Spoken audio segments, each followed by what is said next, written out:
Bismillahirrahmanirrahim. Assalamualaikum warahmatullahi wabarakatuh. Apa kabar semuanya?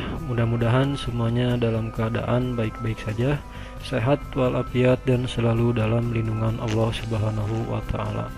Untuk melengkapi mata pelajaran komputer dan jaringan dasar di materi kedua tentang perakitan komputer yang sudah dibahas sebelumnya, pada sesi kali ini saya akan mempraktekkan atau mensimulasikan perakitan komputer, di mana sebelumnya kita sudah mempelajari tentang komponen dasar yang dibutuhkan agar komputer dapat berfungsi, termasuk komponen hardware yang diperlukan dalam perakitan komputer.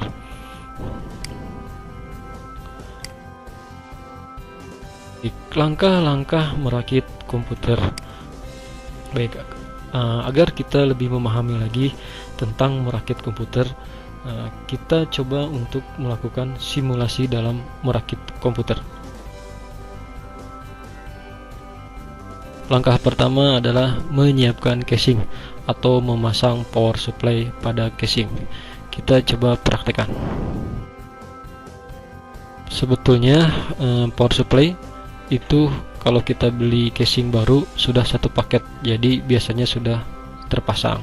Tapi jika belum atau jika terpisah, kita harus memasangkannya dulu. Kita coba untuk memasangkannya. Nah, tampilannya seperti ini untuk power supply. Nah, kita lihat posisinya, kita akan tempatkan di sebelah sini. Kita lihat ada lubang kotak yang kecil dan yang besar. Nah, untuk yang kecil ini adalah posisi untuk power, sedangkan yang besar adalah posisi untuk fan atau kipas dari power supply. Jadi kita posisikan posisi power supply-nya seperti ini. Jika sudah yakin pas, kita pasangkan. Jika sudah terpasang, jangan lupa untuk memasang skrup agar posisinya kuat ya. Langkah kedua adalah memasang prosesor dan heatsink ke motherboard. Kita praktekkan. Untuk casing kita simpan dulu. Sekarang kita siapkan motherboard untuk memasang prosesor ke motherboard. Kita coba siapkan prosesornya.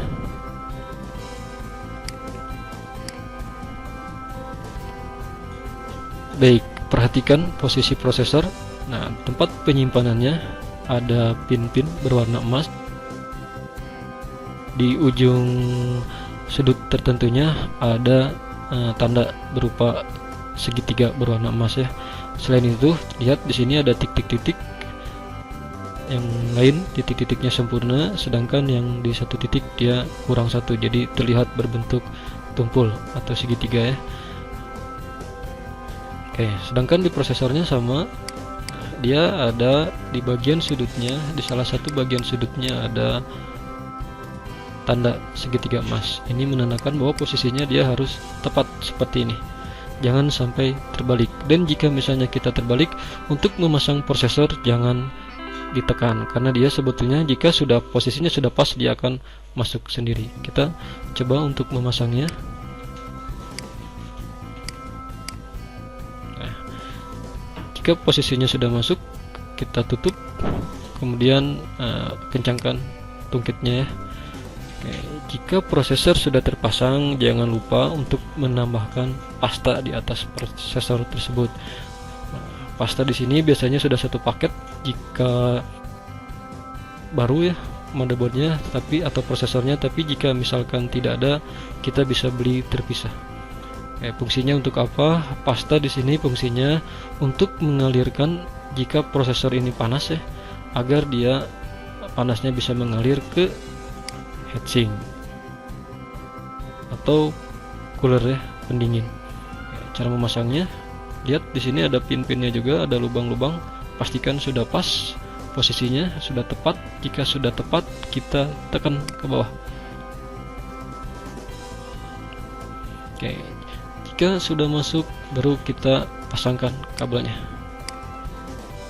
Perhatikan posisi kabelnya ya. Ini kalau misalkan tidak pas, dia nggak akan bisa dipasangkan ya. Jika posisinya pas, kita coba, berarti ini sudah pas. Setelah heatsink terpasang, langkah selanjutnya adalah memasang RAM atau memori ke motherboard. Kita coba praktekkan. Di sini ada 2 RAM. Kita coba pasang posisinya ke sebelah sini ya untuk memasang RAM. Baik, kita perhatikan. Nah, RAM biasanya itu panjang yang kiri, pin-pin yang kiri di sini ya, dan yang kanan itu berbeda. Biasanya yang satu lebih pendek, yang satu lebih panjang. Nah, pastikan posisinya yang di sini yang lebih pendek dan yang di sini terlihat lebih panjang. Jika sudah pas posisinya, kita coba pasang. Nah, dalam praktek untuk memasang RAM tinggal menekan ujung kiri sama ujung yang sebelah kanannya dengan jari jempol ya, sedikit lebih keras. Biasanya pengukitnya ini otomatis terpasang sendiri. Oke, selanjutnya RAM yang kedua kita coba pasangkan. Oke, posisikan seperti tadi supaya pas dulu. Jika sudah yakin pas, kita pasang dan tekan ke bawah. Baik, jika memori atau RAM sudah terpasang, langkah selanjutnya adalah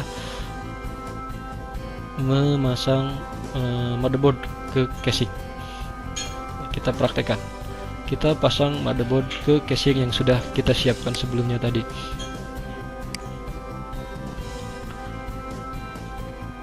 Baik, perhatikan di sini untuk posisinya. Nah, di bagian samping ada port-port ya untuk memasang, salah satunya untuk memasang keyboard, mouse, dan kabel ke monitor. Jadi dia diposisikan di bagian luar casing seperti ini. Nah, jika sudah pas, kita tempatkan di casing. Baik, jangan lupa untuk memasang skrupnya. Nah, untuk skrup sendiri biasanya di casing sudah otomatis ada ya untuk menempatkannya, ada lubang-lubang kecil untuk menempatkan skrup. Pastikan semuanya sudah pas, jadi lubang-lubangnya terlihat. Oke, jika sudah yakin, kita pasang skrupnya. Baik, langkah selanjutnya setelah motherboard terpasang adalah memasang VGA card dan card tambahan lainnya. Baik, kita coba praktekkan. Nah, di sini ada tambahan-tambahan card. Yang pertama NIC, yang kedua ada wireless NIC, yang ketiga ada video adapter. Nah, fungsi NIC adalah untuk port dari kabel jaringan, sedangkan wireless NIC untuk jaringan yang menggunakan media wireless ya. Sedangkan video adapter atau VGA itu untuk ke port ke monitor. Sebetulnya untuk VGA di motherboard sudah ada di bagian sebelah sini, tapi biasanya kita memerlukan port tambahan untuk misalnya untuk ke layar kedua atau ke infocus ya, atau bisa juga karena kita memerlukan performa yang lebih canggih. Kita coba praktekkan untuk memasang NIC. Nah, NIC ini tempat pemasangan NIC yang warna hitam kecil ini kita arahkan ke sini dan kita pasangkan. Jika sudah masuk, jangan lupa skrupnya untuk dipasangkan agar kuat. Oke, selanjutnya wireless NIC. Posisinya di bagian bawah. Oke, sebetulnya slot-slot ini nanti terlihat posisinya perbedaannya ya kalau secara fisik. Jadi kalau misalnya dia beda, tidak akan bisa masuk. Oke, sekarang kita coba memasukkan video card ya. Kita arahkan ke sini. Baik, setelah masuk jangan lupa skrupnya yang tadi belum dipasang.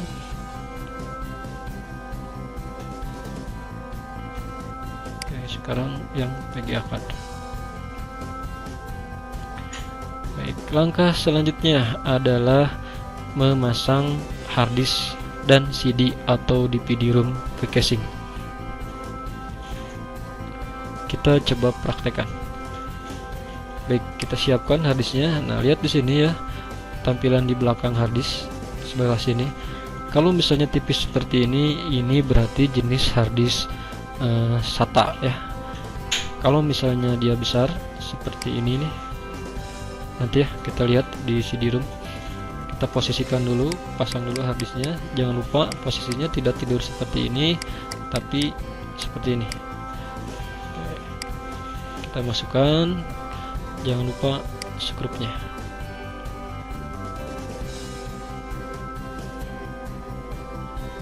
Baik, selanjutnya kita coba pasang optical drive atau CD-ROM, DVD-ROM ya.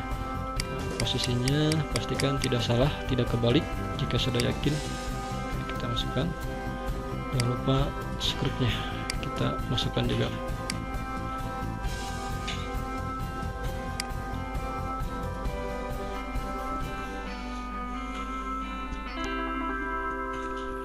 Baik, jika sudah terpasang, ada tambahan satu lagi, floppy drive. Nah, sebetulnya floppy drive ini sudah nyaris tidak banyak digunakan pada saat ini. Ini hanya sebagai pengetahuan saja. Nah, ini fungsinya kurang lebih sama dengan flash disk kalau untuk sekarang. Kalau dulu untuk penyimpanan data menggunakan floppy drive ya, tempat memasukkan disket. Nah, kita pasangkan. Posisinya yakinkan pas dulu. Oke, jika sudah pas kita masukkan. Jangan lupa skrupnya dipasang juga.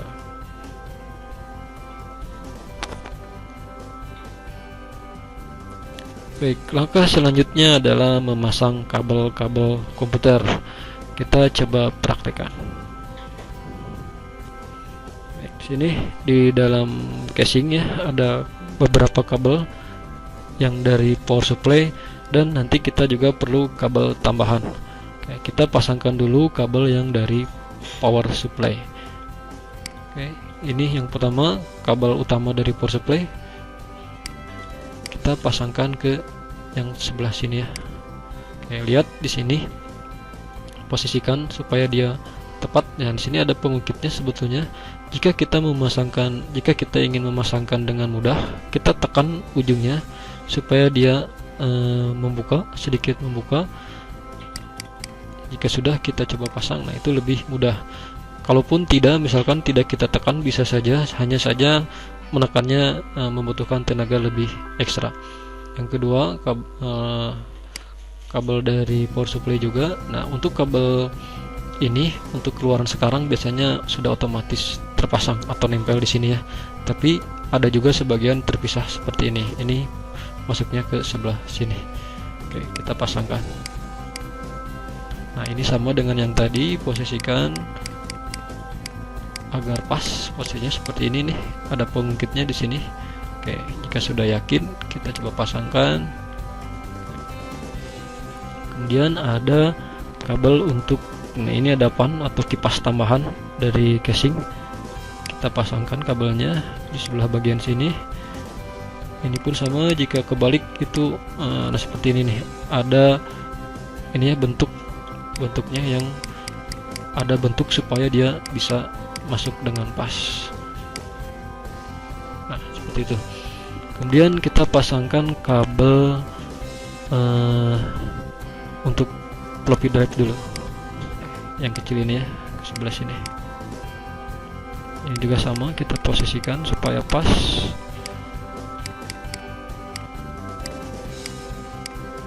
Oke. Kemudian kabel power untuk ke harddisk. Nah, ini jenis kabelnya, jenis kabel harddisk SATA. Jadi dia lebih tipis, kurang lebih seperti itu. Nah, ini kabel jenis ATA atau PATA. Dia lebih besar.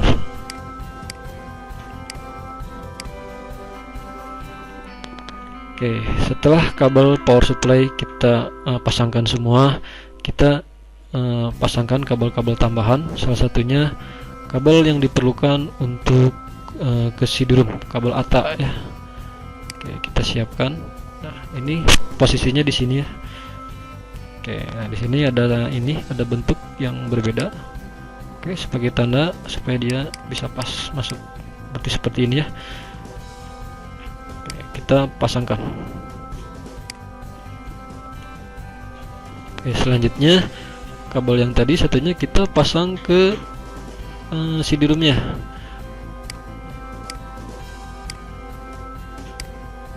Nah, posisikan. Lihat di sini ada pin yang kurang satu. Jadi agar, nah ini bentuk seperti ini dia bisa masuk. Oh maaf. Nah seperti ini. Nah, ada lubang ya. Nah di sini dia tidak ada lubang. di sini tidak ada pinnya. Oke, jadi dia bisa masuk. Baik, selanjutnya kita pasang kabel untuk floppy drive. Posisinya dia ada di sebelah kabel yang tadi, yang kabel ATA. Posisinya di sebelah sini, dia lebih pendek ya, kalau yang SATA tadi lebih panjang. Posisikan, jangan salah. Jika sudah pas,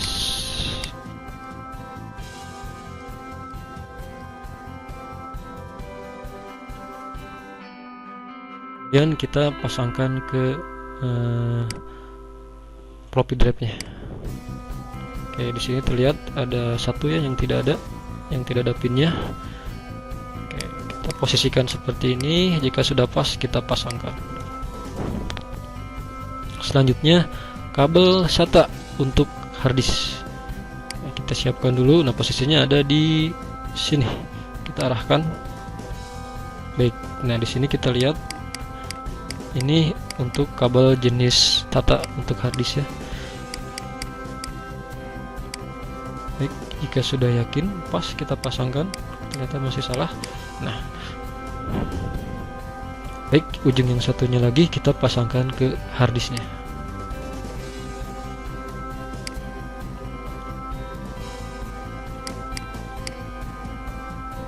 Baik, jika sudah yakin kita pasangkan. Nah, selanjutnya jika sudah beres semua adalah memasangkan tutup casingnya.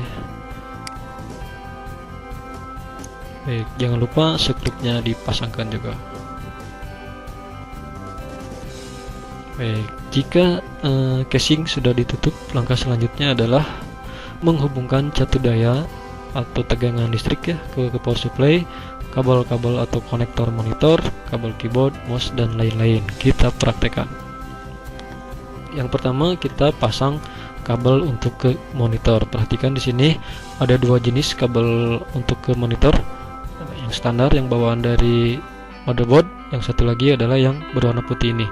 Karena ini jenisnya yang putih ya, yang seperti ini, nanti kita arahkan ke sini.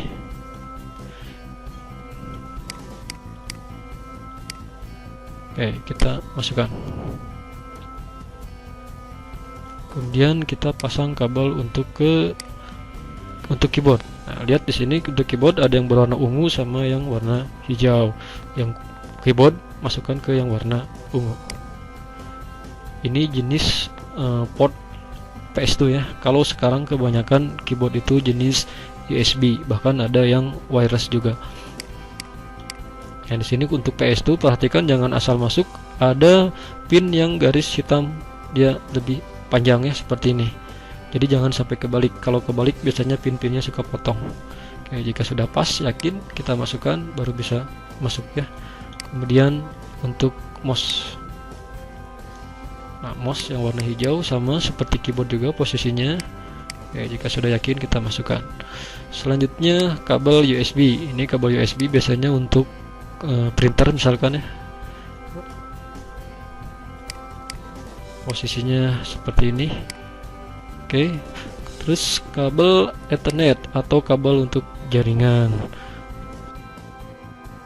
Caranya kita masukkan, posisinya paskan. Nah, di sini ada, lihat ada pengungkitnya juga. Jadi ketika kita masukkan atau ketika kita membuka, tekan pengungkitnya.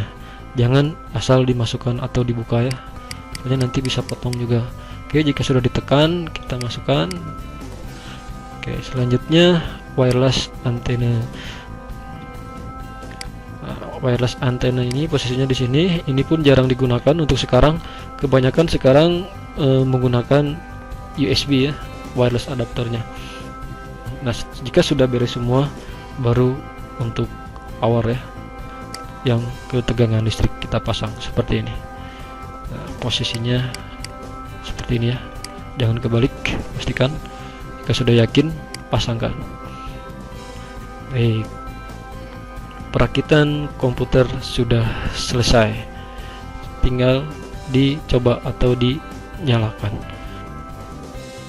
Sesi selanjutnya kita akan membahas di bagian kedua tentang menguji hasil perakitan komputer, kemudian mengidentifikasi bit kode, dan mengkonfigurasi dan melakukan setting BIOS. Untuk sesi kali ini kita cukupkan di sini. Mudah-mudahan bermanfaat. Kita bertemu lagi di sesi selanjutnya. Wassalamualaikum warahmatullahi wabarakatuh.